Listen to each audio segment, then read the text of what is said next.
Alô, comunidade das redes sociais. Mais uma vez aqui para tratarmos de mais um tema. Mas antes de entrarmos no tema de hoje, gostaria de convidar você mais uma vez para se inscrever no nosso canal, para ativar o sininho para receber novas notificações, para dar o seu like, para fazer o seu comentário e, acima de tudo, que você compartilhe o nosso material com outras pessoas.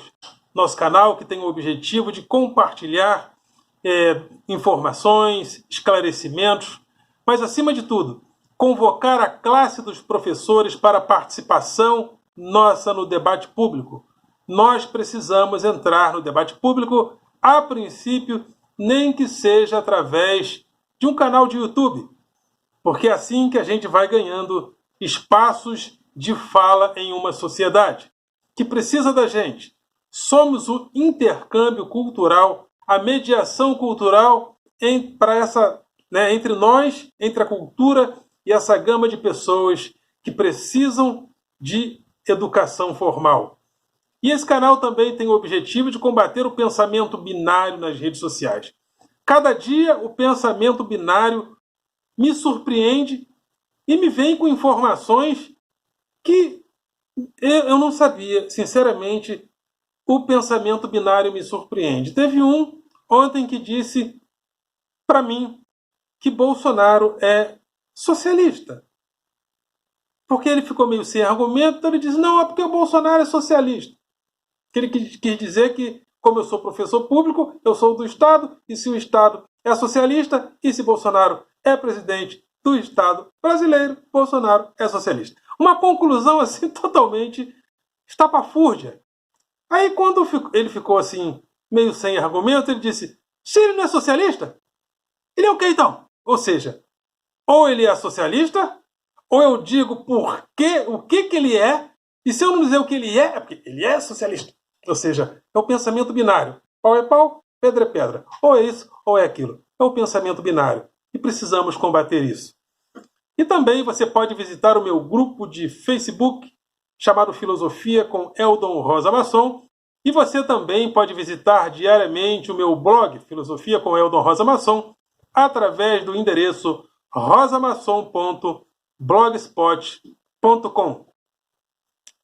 Amanhã, ou seja, depois de amanhã, dia de eleições, e professor Rico Guimarães está concorrendo em Volta Redonda para vereador. Professor Rico Guimarães é uma voz que dispensa comentários lá em Volta Redonda, tem feito um trabalho muito legal em torno da educação. Então você que é de Volta Redonda, cidade do Aço, cidade a qual eu também fui criado por um bom tempo na minha infância.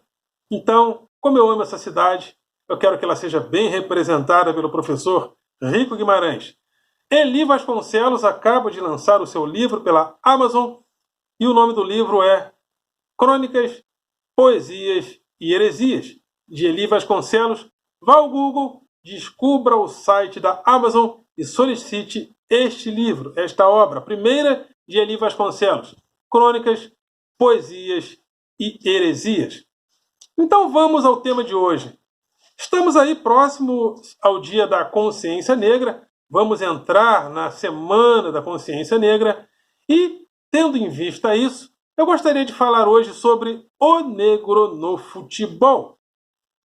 Bom, o negro no futebol, falar de negro no futebol é também falar de futebol, de negritude e relacionar essas questões à política, à sociologia, à filosofia, à antropologia. E a pergunta insiste, mas o que tem a ver futebol com política? Futebol está no contexto social, está no contexto político e cultural e requer estudos formais também. E o racismo faz parte dessa estrutura. Então, tendo em vista isso, no próximo sábado, sem ser esse o outro, o programa Esporte Espetacular vai fazer uma reportagem a respeito do negro no futebol. Aliás, eu acho que é amanhã mesmo, né? Amor, o Esporte Espetacular é sábado ou domingo? Domingo, né? Então, é nesse domingo ou no outro. Mas, se eu não me engano, acho que eu me enganei. Acho que é no próximo domingo. Mas essa reportagem será sobre o negro no futebol. E foram feitas pesquisas na Europa e os pesquisadores chegaram à conclusão que a percepção dos clubes, das pessoas, da torcida e, sobretudo, da imprensa, quando eles se referem a um atleta negro, é diferente de como eles se referem a um atleta branco. O atleta negro sempre é tido como o veloz, como o forte, como o viril. Mas quando os atributos são de inteligência, eles vão para os brancos. Evidentemente que um comentarista, um narrador, não vai ser hipócrita. Se o jogador é negro e o atributo dele é a força, ele não vai ficar inventando que o jogador é um falcão. Mas por que isso? Talvez o problema esteja na base. Talvez lá na base, quando chega o negro, as pessoas já começam a ver ele como o marcador viril, como o veloz, como o forte. Mas na hora de articular, na hora da inteligência, na hora de organizar o time, surge um branco. Eu, apesar de ser vascaíno e gostar do futebol só por causa do Vasco, eu não gosto assim muito de ficar acompanhando, assistindo. Eu durmo em Copa do Mundo, mas eu acabo vendo as outras coisas porque o Vasco me atrai. Então, como eu não acompanho tanto, eu não posso falar com precisão. Mas eu acho que no mundo do futebol, esse papel do jogador organizador, do maestro, é muito mais um papel dado ao jogador branco. O que vocês acham? Eu acho que sim. Mas a pergunta se faz importante. Mas por que falar de racismo em futebol? Eu gostaria de dizer que quando a gente fala muito de uma coisa, a fala funciona como uma terapia. Aliás, o maior elogio que eu já recebi de um aluno foi quando ele disse: eu gosto da aula desse professor. Parece uma terapia. Ou seja, o que ele estava dizendo com isso? Que a minha aula estava gerando um intercâmbio tão grande entre eu e ele, entre a minha fala e ele, que ele estava sendo modificado internamente, porque isso é uma terapia. Quando há uma terapia, a gente fala. Para o terapeuta, a gente precisa falar. E quando a gente fala, e a gente não cansa de falar de racismo. E por que a gente fala? Será que é porque o racismo está ausente? Isso não está. Se isso já estivesse resolvido, a gente falaria, falaria e falaria. Então, é importante trazer essas questões porque muitas coisas no esporte, no futebol, já se passaram em torno do racismo. Eu sou vascaíno porque o meu pai recebeu informações do tio dele, um tio chamado Francisco. Dizem que era um homem, né? Um homem que morava na favela do Jacarezinho, lá no começo da favela, década de 60, 50, 60. E esse homem elegantésimo, né? Era tão elegante que quando ele chegava para comprar uma coisa em algum estabelecimento, ele escolhia as notas, ele queria levar as notas novas. Então, um homem elegantésimo. E esse homem, ele era vascaíno. Mas ele disse para o meu pai que era vascaíno e disse as razões. Ele disse para o meu pai que o negro, que o Vasco foi o primeiro clube que colocou os negros para jogar. Talvez o Vasco não tenha sido o primeiro time a colocar os negros para jogar. Mas o Vasco foi, com certeza, o primeiro clube do Brasil a incluir o negro no futebol. O Vasco foi uma espécie de Magazine Luiza da década de 20. E quem não conhece muito a história pode interpretar o que o Vasco fez a partir dos olhos de hoje. Não, você tem que voltar lá atrás para compreender a dimensão do que o Vasco fez. Até a segunda metade, o início da primeira metade do século XX, até o início da segunda metade do século XX, nós ainda discutíamos no futebol se o futebol era um esporte para que o negro pudesse vencer. Ainda havia essa discussão. Você imagine isso na década de 20. Na década de 20, nós estávamos em uma discussão ainda se o Brasil devia se branquear para se politizar melhor, para evoluir melhor. Autores como Euclides da Cunha e José de Alencar chegaram a falar que o Brasil precisava se branquear. Ele precisava se desmulatizar. Então você imagine um clube de futebol na década de 20 colocar negros e operários para jogar e ser campeão. Eu queria ser uma mosquinha histórica para ver o Vasco sendo campeão. Porque os outros clubes chegaram e foram para a Zona Sul. Flamengo é da Gávea, Fluminense das Laranjeiras. Então havia uma segregação e quando o Vasco chegou, o Vasco pegou aqueles atletas que foram discriminados nos outros lugares, colocou esses atletas para jogar.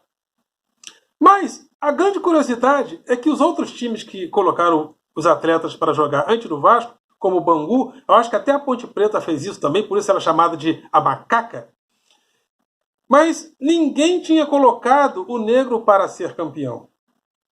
Mas em 1923, 1924, o Vasco conquistou, na minha modestíssima opinião, o título mais importante da história do futebol brasileiro. Foi o título da inclusão. O Vasco foi campeão com um time de negros e operários discriminados. E sabe o que fizeram? Aliás, sabe o que o Flamengo de vocês fez? O Flamengo, o popular, o Fluminense, o Flamenguinho popular fez? Caçaram o Vasco. Falaram que o Vasco só podia participar do campeonato se ele tivesse também um campo. Sabe o que a torcida do Vasco fez? Fez um mutirão e construiu o primeiro estádio do Rio de Janeiro. Não é aquele campinho de Pebolim da Gávea, não. O Vasco construiu um estádio, aí ele pôde jogar. E é esse Vasco de até hoje. Ou seja, o racismo, se quem não conhece a história do Brasil, quem não conhece a história do esporte, pensa que o esporte sempre foi essa coisa democrática, que é hoje democrática bem entre aspas, né? Porque os campos de várzea que formavam os jogadores do passado, esses campos sumiram, agora são as escolinhas, são os empresários que determinam quem vai jogar, quem não vai jogar, mas antigamente os jogadores surgiam na várzea, né?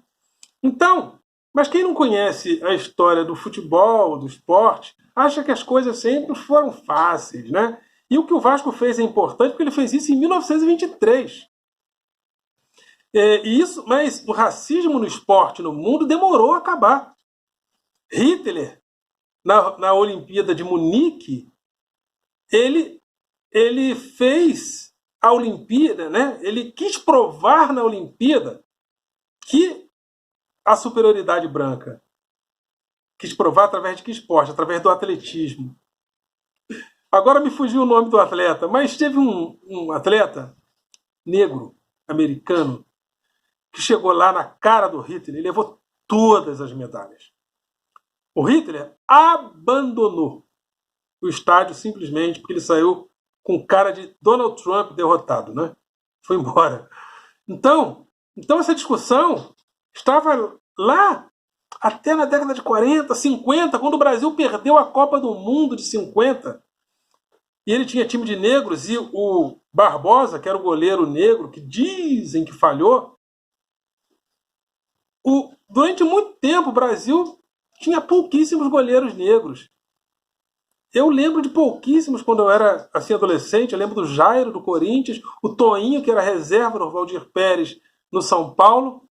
Mas até depois da Copa de 50, porque o Brasil tinha time de negros, na Copa de 54, numa Copa depois, que foi a Copa de 54, o Brasil já não tinha negro nenhum. Enxugaram o Brasil de negros. E na Copa de 58 surge um anjo negro brilhando nos campos para se tornar o jogador de futebol mais espetacular de todos os tempos, Edson Arantes do Nascimento, o Pelé. Tem coisa que parece que acontecem, né? Eu não sou ateu, acho que por causa dessas coisas também. O Vasco não podia perder aquela final as finais de 23 e 24. Ele tinha que ser campeão, porque se ele não ganha, e eu falar, tá vendo? Preto não ganha. Aí surge em 58 o Pelé, o Brasil é campeão, e aparece o melhor jogador de todos os tempos. Ele era reserva, entrou porque o Dida, que era o ídolo do Pelé, ou melhor, ídolo do Zico, perdão.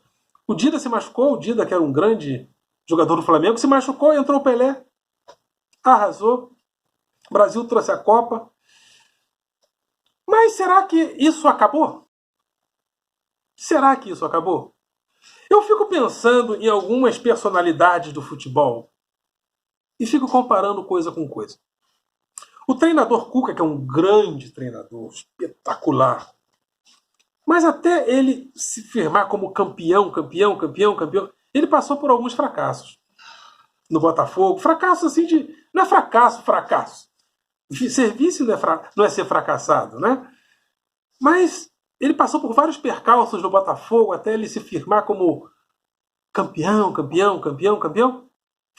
Quando é um negro, ele tem a oportunidade de...